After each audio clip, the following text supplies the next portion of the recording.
Hey everyone, how's it going? In this video we're going to compare 4 of the Keychron keyboards.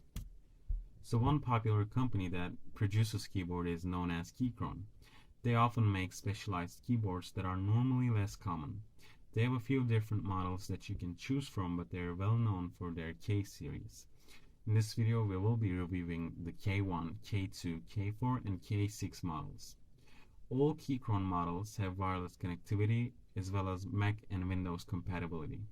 The K1 is a low-profile tenkeyless keyboard. The K2 is a 75% keyboard. The K4 is a 96% keyboard, also known as the 1800 compact. The K6 is unique as it is the only one offering an option of being hot-swappable. This keyboard is a 65%. So this is just a quick rundown of the differences. We'll look at these keyboards with a little more detail to really understand how they stack up. If you're on the fence and can't decide which one fits your needs, this video should answer all of them and more. So let's talk about the company first. It's located in the United Kingdom. The Keychron company specializes in making uncommon and unique style keyboards. These keyboards include the K1, K2, K4 and the K6. Each keyboard has a different layout which may or may not be obvious to an untrained eye. In a previous article, I went over all the sizes of keyboards, but for these models, we are looking at the 96, 75, 65, and the TKL. So the first one, the K1.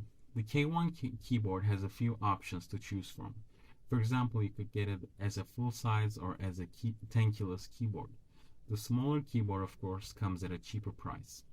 You also get the two choices of key switches. You can choose from the Gator-on low-profile reds or low-profile blues. Reds being linear and blues being clicky. You also get the choice of backlighting. You can either get the full RGB with 17 different settings or a simple white backlight if you want to save some money. Also, you can use this keyboard either with a wired connection or completely wireless via Bluetooth. Whichever choice you make, it doesn't affect the performance of the keyboard. Those are really just personal preference items. Some people like smaller keyboards and don't care about the RGB, while others have to have a full-size keyboard with RGB. But these characteristics don't make the keyboard better or worse. The K1 also offers full support for Mac and Windows, so it doesn't matter which operating system you plan to use your keyboard with. It should work completely fine on either one. This keyboard looks great overall, and the only downside is the low profile keys. The keyboard sort of feels like a laptop when typing on it. Your fingers could start to hurt over time from the constant typing and bottoming out. Link is in the description for this one. The next one, K2, 75%. The K2 is a 75%, which is a bit smaller than the K1. The keys are also a bit closer together, which may make it harder to type if you have fat fingers. Like the TKL, there's no numpad and the home cluster has been reduced. This keyboard is a wireless mechanical keyboard with a great battery that can last up to 2 weeks. You could plug it in while you use it, though it may be a bit awkward as the USB-C cable plugs it on the left side. Since we're talking about negative things, I should also mention the thickness of this keyboard. You really don't want to use this keyboard without a wrist rest, as it may cause an uncomfortable bending of your wrist, which may start to hurt after a while of use. However, don't let those couple of negative things turn you off from this keyboard. It's still a great one to have. This keyboard can connect up to 3 devices at once, making it super easy to move from room to room and device to device. It also has a toggle switch to switch between using it for a Mac and using it for a Windows PC.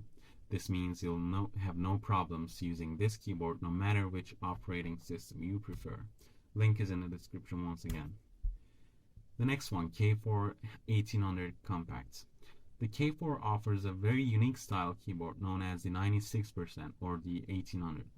It's pretty hard to find this style of keyboard. The home cluster is arranged in a horizontal row rather than a 3x3 grid. It's also a bit more compact than a standard keyboard. This keyboard also offers quite a bit of customization options like the K2, though you do have a few more switch options in this one. You have the same red and blue options as the K2. However, you can also opt in for the yellow or brown switches if you prefer. Much like the previous model, you may want to get a wrist rest with this one as well. It may be a bit thinner than the other model, however, it's thicker towards the front, causing your wrist to bend just a bit. I think the best way to balance that out would be with a wrist rest. The other similarity to the other model is that it is wireless and it also compatible with both Mac and Windows. It also offers RGB lighting. Link to this one is again in the description below. Finally, we have the K6. This one is my personal favorite as it has the most features, and I also love the 65% layout, which is what this one is.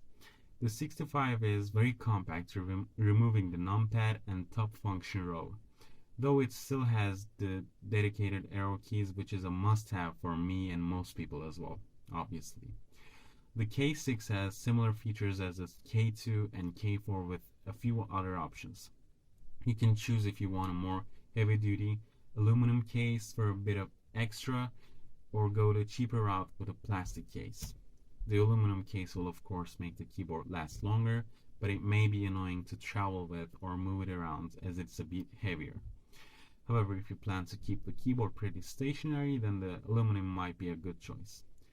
This is the only Keychron model that has the option of being hot swappable. This is an amazing feature and makes it super easy to replace broken keys or remove them for lubing without the need to desolder. And this is the newest keyboard, and honestly, if you're going to go with a Keychron, I would go with this one.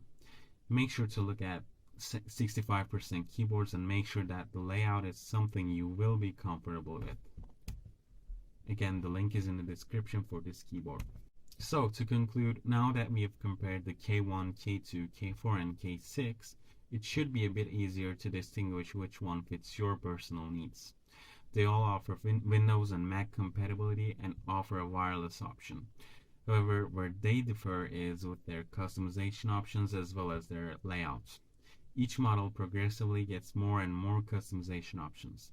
If that is a must-have for you, then you may want to check out their latest model, which is the K6. If you're more focused on the layout, then you will want to pick the one that fits your criteria. The K1 comes in a tenkeyless or full size, your choice.